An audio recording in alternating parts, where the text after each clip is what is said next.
Hello, everyone. I'm Rhino Clavin with your Diz Daily Fix for Tuesday, September 27th, 2016. The first story today is a sad one. A tragic car accident at the end of a Disney vacation kills two parents and leaves daughters seriously injured. The parents of a Missouri family were killed this week in a crash on I-4 headed to the beach. Greg and Sarah Moyers of Leadwood, Missouri had taken their two girls on a vacation to Walt Disney World and Universal Studios and were headed to the beach this past Sunday. A Florida Highway Patrol spokesperson said a Ford Focus drifted into their lane near DeLand, causing their Nissan to veer off the road and hit a tree at about 12:30 p.m. The parents were pronounced dead at the scene, and Haley, 13, and Sophia, 8, were transferred with serious injuries to Arnold Palmer Hospital for Children and Women. As of last night, September 26th, Haley is reported as being in critical condition and Sophia has stabilized. The driver of the Ford Focus was not injured in the accident.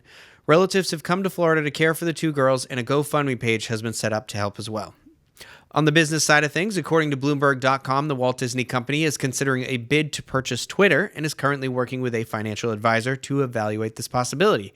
After receiving some interest in a deal, Twitter started to evaluate this potential sale. The article also mentions that Salesforce.com Inc. is considering a possible bid in conjunction with the Bank of America.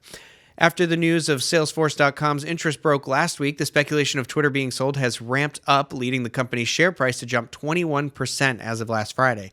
It's also interesting to note that Twitter's CEO Jack Dorsey is on the Disney Board of Executives as well. Representatives from both companies have yet to respond for comment. SeaWorld Orlando is now offering a transferable annual pass. The park has introduced a new type of annual pass that is not tied to one specific person. One person buys a host pass for $168, then a transferable pass for an additional $208, which can be used by a different person each visit. So you end up paying $376 for two annual passes, but do get the flexibility of letting someone different use the transferable pass each time. There is also a transferable pass available that includes Aquatica, and that host pass is $192, with that transferable pass being $232. There are some stipulations to the deal. The two passes must be purchased together, and the host pass can be used by itself at the theme park, but the transferable pass has to have the host pass owner present. Host pass. Oof, I've said pass a lot. It's an interesting concept. If you're a big fan of SeaWorld and the only one of your friends and only person in Orlando to still have a SeaWorld annual pass, you could also buy the transferable pass and sweet talk someone into going with you. So for an extra $208 on top of your annual pass, you pretty much ensure that you're always going to have someone to go with.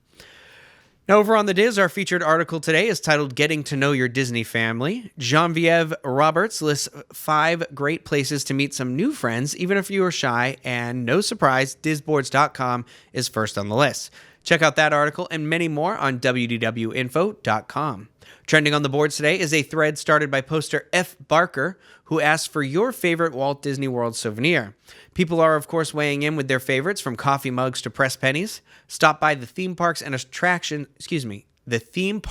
Attractions and Strategies board and share your favorite souvenir. Coming up live today at 1 p.m. Eastern Time is the Disney World edition of the Diz Unplugged. Today we're going to be discussing all sorts of news stories, and you can tune into that on DizUnplugged.com, again at 1 p.m. Eastern Time. Finally, the weather. Out in Anaheim today, it's going to be mostly cloudy with a high of 94 and a low of 69, and I miss it already. Here in Orlando, it's going to be partly cloudy today with a high of 89 and a low of 74. The rest of the week is looking to have highs in the upper 80s and lows in the lower 70s with scattered thunderstorms. For links to everything that was discussed in today's Daily Fix, please visit the Daily Fix main page at wdwinfo.com/dailyfix. That's going to do it for me today. I hope you have a great day, everybody.